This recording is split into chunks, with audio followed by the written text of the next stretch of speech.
saya meneliti dengan kawan-kawan aliran sesat di daerah Tapal Kuda. Tapal Kuda ini Jawa Timur, Surabaya ke timur, yang meliputi kabupaten kota Surabaya, Sidoarjo, Pasuruan, Malang, Lumajang, Jember, Probolinggo, Bondowoso, Situbondo, Banyuwangi.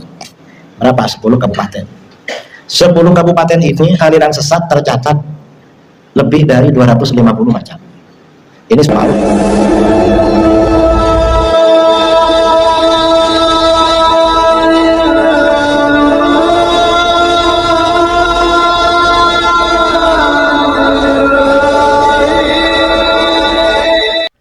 Assalamualaikum warahmatullahi wabarakatuh. Bismillah, alhamdulillah, salatu wassalamu ala rasulillah wa ala alihi wa sahbihi wa man tabi'ahu wa mawalah wa la hawla wa la quwata illa billah, amma ba'du. Sahabat Cahayati yang dirahmati Allah, alhamdulillah di kesempatan kali ini kita jumpa kembali di channel YouTube kami Cahayati 80. Mudah-mudahan kita senantiasa mendapatkan taufik dan hidayahnya, mendapatkan ridho dan hidayahnya, dimudahkan segala urusannya dan dilancarkan rezekinya, amin ya rabbal alamin. Sahabat Cahayati yang dirahmati Allah, di kesempatan kali kami akan melanjutkan video ceramah Kiai Haji Idrus Romli yang sebelumnya beberapa hari yang lalu kami telah mengupload sebagian dari ceramahnya. Kini kami lanjutkan, mudah-mudahan apa yang beliau sampaikan bermanfaat bagi kita, menjadi tambahan wawasan, tambahan pengetahuan. Mari kita langsung simak videonya bersama-sama. Mengapa Rasulullah khawatir? Padahal ini baca Quran. Diterangkan dalam hadis itu, hatta idza ru'iyat bahjatuhu alaihi wa shara ridaan lil Islam, hingga ketika orang ini kelihatan indah karena Al-Qur'an. Kok bisa indah karena Al-Qur'an? Mungkin dia hafal Quran, kemudian suaranya merdu kalau jadi imam, indah, orang-orang senang. Kita ini kalau punya imam ya, suaranya merdu, bacaan Qurannya bagus, kan indah. Anaknya siapa ini? Coba belum kawin misalnya, ini anaknya siapa? Mengapa? Mau ditawarkan sama anak tetangga atau mau diambil mantu misalnya. Quran indah. Setelah orang ini indah karena Al-Quran, wasu'ara bid'an lil Islam, dan dia menjadi penolong Islam. Mengapa menjadi penolong Islam? Mungkin dia jadi imam masjid, mengajak orang bertaubat kepada Allah, mengajar Al-Quran, buka rumah tahfidz, membuka pondok pesantren, dan lain sebagainya. Setelah menjadi penolong Islam, apa yang terjadi? Ghayyarahu ila masya Allah. Orang ini merubah ajaran Al-Quran pada apa yang Allah kehendaki. Ajaran Al-Quran dirubah, yang tidak syirik disyirikan, yang tidak haram diharamkan, yang tidak bid'ah dibid'ahkan, yang tidak sesat disesatkan. Kemudian bagaimana setelah merubah? Fansalakha minhu, dia melepaskan dirinya dari ajaran Al-Quran. Al-Quran dilepas bagaikan ular melepaskan bajunya. Wa nabalahu wara'a dhahri, lalu Al-Quran dibuang jauh-jauh ke belakang. Lalu setelah dia meninggalkan ajaran Al-Quran dirubahnya, fasa'a ila jarihi bisayf, lalu dia menyerang tetangganya dengan pedang, dibunuh. Kalau punya pistol, tetangganya dipistol. Kalau punya bom, tetangganya dibom. Mengapa begitu? Waramahu bisyirki, dan tetangganya dituduhnya syirik. Jadi tetangganya disyirikan. Kok bisa disyirikan? Ajaran Al-Quran dirubah. Dia mengkafirkan pakai Al-Quran yang dirubah maknanya. Menyesatkan orang pakai Al-Quran yang dirubah penafsirannya, dirubah-rubah. Para sahabat bertanya, ayyuhuma aula bisyirki ya Nabi Allah? Siapa dari keduanya yang lebih berhak dianggap syirik, hai Nabi Allah? Apakah orang yang menuduh syirik ar-rami amil marmi? Apakah orang yang menuduh syirik atau orang yang dituduh syirik? Rasulullah menjawab, balil rami. Justru orang yang menuduh syirik yang lebih berhak dianggap syirik. Nah, di dalam hadis ini, di antara tanda-tanda aliran sesat di akhir zaman, pimpinannya atau orangnya, ini Qurannya bagus, indah karena Al-Quran, suaranya merdu karena Al-Quran, dan dia menjadi penolong Islam. Sampai-sampai orang memanggilnya Ustadz, kadang-kadang orang memanggilnya Buya. Tapi bagaimana ajaran Al-Quran dirubahnya sama dia? Yang tidak syirik disyirikan, yang tidak haram diharamkan, yang tidak sesat disesatkan, dan lain sebagainya. Siapa yang cocok dengan aliran ini? Yang jelas adalah aliran Salafi, aliran Wahabi. Apa contohnya kalau mereka merubah ajaran Al-Quran? Salafi Wahabi ini, kalau ajarannya berbeda dengan kita, pakai dalil Al-Quran, biasanya dalil Al-Quran diselewengkan. Ini contoh, kita ini ya, orang umat Islam Indonesia, Ahlus Sunnah, ini kalau berdoa seringkali pakai tawassul, berwasilah. Berwasilah itu artinya berperantara. Mengapa kita bertawassul? Al-Quran mengajarkan. Di dalam Al-Quran Allah berfirman, ya ayyuhalladzina amanu taqullaha wabtaghu ilaihil wasilah. Hai orang-orang yang beriman, takutlah kalian kepada Allah, bertakwalah kalian kepada Allah dan carilah wasilah menuju Allah. Carilah perantara menuju Allah. Jadi kita diperintahkan bertakwa, lalu diperintahkan berwasilah. Wasilah itu apa? Wasilah itu kata Imam Ibnu Katsir, wal wasilah hiya allati yatawassalu biha ila tasyril maqsud. Wasilah adalah sesuatu yang digunakan mengantarkan kita sampai pada tujuan. Saya ini beberapa waktu yang lalu dari Surabaya ke Pekanbaru. Coba saya gak pakai wasilah, misalnya jalan kaki. Kira-kira sampai belum ke Musholla Al-Abrar, kira-kira 5 hari yang lalu, 6 hari yang lalu. Belum. Karena ingin cepat sampai, naik pesawat. Ternyata naik pesawat dari Surabaya ke Pekanbaru kurang lebih 2 jam 15 menit. Nah, pesawat itu namanya wasilah. Cuma wasilah dari Surabaya ke Pekan. Nah, sekarang kalau wasilah perantara menuju Allah, kita ini sering berdoa pada Allah. Ternyata berdoa, Allah berjanji setiap kita berdoa dikabulkan oleh Allah. Ud'uni astajib lakum. Berdoalah kalian kepadaku, aku kabulkan permohonan kalian. Coba kita bertanya-tanya, Allah ini kalau berbicara pasti benar. Orang berdoa dikabulkan, doa saya ini pasti terkabul. Tapi mengapa pesanan saya gak datang-datang? Saudara kadang-kadang kan pesan online kan ya. Misalnya ibu-ibu modern ini kadang-kadang gak pernah kemana-mana, tapi belanjanya tiap hari. Mengapa? Belanjanya online. Kadang-kadang begitu. Nah, orang yang ahli aplikasi online ini kan ngerti. Jadi sama pihak apa namanya ya, toko penjual, ya pesanan Anda mau diantar. Ternyata ditunggu-tunggu gak datang-datang. Kita ini mesti minta sesuatu pada Allah, gak datang-datang. Kenapa ini? Gak datang-datang permohonan kita. Katanya dikabulkan. Oh, rupanya kita ini banyak dosa. Orang ini kalau banyak dosa, doanya terkabul, tapi barangnya lambat. Kadang-kadang ada orang ingin mobil mewah, ya Allah ingin punya mobil macam ini, doa terus.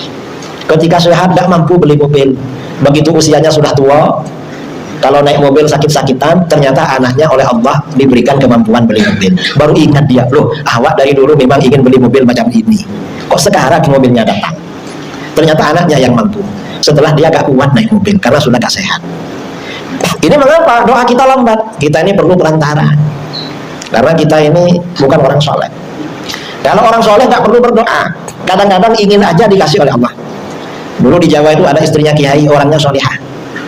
Kalau misalnya ingin mangga, padahal tidak lagi musim mangga, kadang-kadang beliau bilang sama santrinya atau sama pembantunya, saya ini kok ingin makan mangga ya. Tiba-tiba sebentar kemudian ada tamu, assalamualaikum. Ternyata tamu ini oleh-olehnya bawa mangga. Padahal cari di toko, cari di pasar gak ada. Ingin dikasih oleh Allah. Kadang-kadang beliau itu bilang, kok ingin makan durian ya, kok ingin makan durian, padahal lagi tidak musim. Cari durian di mana-mana gak ada. Sebentar lagi, sebentar kemudian ada tamu, assalamualaikum, oleh-olehnya bawa durian. Ini kalau orang-orang soleh itu gampang, ingin aja dikasih oleh Allah. Kalau yang tidak soleh ini berdoa lama, maka bagaimana? Perlu wasilah tawassul. Bertawassul dengan Nabi atau dengan Nabi. Kata Wahabi, orang bertawassul, berwasilah yang sudah diperintahkan oleh Al-Quran syirik, kafir. Mengapa dikafirkan? Mereka pakai Al-Quran tapi salah paham. Kata Wahabi, kamu semua syirik semuanya. Mengapa? Karena kalian orang tarekat ini bertawassul, berwasilah. Mengapa syirik? Karena di dalam Al-Quran orang-orang musyrik pada zaman Nabi SAW, ketika ditanya, hai orang musyrik, mengapa kamu menyembah patung-patung? Mengapa kalian menyembah berhala-berhala? Orang musyrik beralasan, ma na'buduhum illa liyuqarribuna ilallahi zulfa. Kami tidak menyembah berhala-berhala itu melainkan agar berhala-berhala itu mendekatkan kami kepada Allah sedekat-dekatnya. Artinya apa? Orang musyrik menyembah berhala untuk mendekatkan diri pada Allah. Berarti sama dengan kalian. Orang musyrik kafir, kalian kafir juga, karena kalian bertawassul dengan para nabi dan wali untuk mendekatkan diri kepada Allah. Ini kata Wahabi. Dan ini jelas salah Wahabi, merubah Al-Quran. Mengapa merubah? Orang musyrik itu memang menyembah kepada berhala. Makanya Al-Quran menggunakan diksi, menggunakan narasi, menggunakan redaksi, ma na'buduhum illa liyuqarribuna. Kami tidak beribadah, tidak menyembah kepada berhala, melainkan agar berhala itu mendekatkan kami kepada Allah. Artinya orang musyrik itu memang menyembah kepada berhala. Sedangkan orang beriman yang bertawassul dengan nabi atau dengan wali itu tidak beribadah kepada nabi, tidak beribadah kepada wali, ibadahnya kepada Allah. Cuma nabi itu dijadikan sebagai wasilah perantara sesuai dengan perintah Al-Quran. Contohnya, contoh tawassul hadis ya, riwayat Imam An-Nasai, riwayat Imam At-Tirmidzi, riwayat Imam Ibnu Abi Syaibah, riwayat Imam Al-Baihaqi dan lain-lain dari Sayyidina Utsman bin Hunayf radhiyallahu anhu. Suatu ketika Rasulullah SAW mengajar di rumah salah seorang sahabat. Tiba-tiba datang seorang laki-laki tunanetra. Tunanetra itu nggak bisa melihat. Lalu laki-laki ini berkata, "Ya Rasulullah, ud'ullaha ayyakshifa basari." Hai Rasulullah, doakan pada Allah agar Allah menyembuhkan aku dari buta. Mendengar permohonan laki-laki itu, Rasulullah memberikan opsi, memberikan pilihan. Kata Rasulullah, "In syi'ta sabarta fahuwa khairun lak." Kalau kamu mau, kamu yang sabar aja. Biarkan tetap buta, itu lebih baik buat kamu. Karena kamu kalau buta nggak bisa lihat maksiat. Kamu kalau buta itu ujian, kamu dapat pahala terus. Wa in syi'ta da'autu, tapi kalau kamu mau aku doakan. Ternyata kata laki-laki itu, "Fada'uhu ya Rasulullah." Doakan aja Rasulullah. Biar kalau pergi ke masjid nggak minta, nggak nunggu orang yang antar, pergi sendiri. Ternyata apa? Ternyata Rasulullah mengajarkan orang itu cara berdoa. Kata Rasulullah, "Itil doa." Kamu datang tempat wudu. Fa'ahsinil wudu, lalu kamu kerjakan wudu dengan baik, wudu yang sempurna. Tsummatil masjid, lalu kamu pergi ke masjid. Fasholli rakaatain, lalu kamu sholat sunnah 2 rakaat sholat hajat. Selesai sholat hajat, tsumma qul, lalu kamu baca doa ini. Nah, tadi disuruh wudu, ini kan ibadah pada Allah. Sholat hajat ibadah pada Allah. Lalu suruh berdoa, doanya pada Allah juga. Apa doanya? Allahumma inni as'aluka. Ya Allah, sesungguhnya aku memohon kepadamu. Wa atawajjahu ilaika, dan aku bertawassul kepadamu. Berperantara. Berperantara dengan siapa? Binabiyyika Muhammadin. Berperantara dengan nabimu, Nabi Muhammad SAW. Nabiyir rahmah, nabi pembawa rahmat.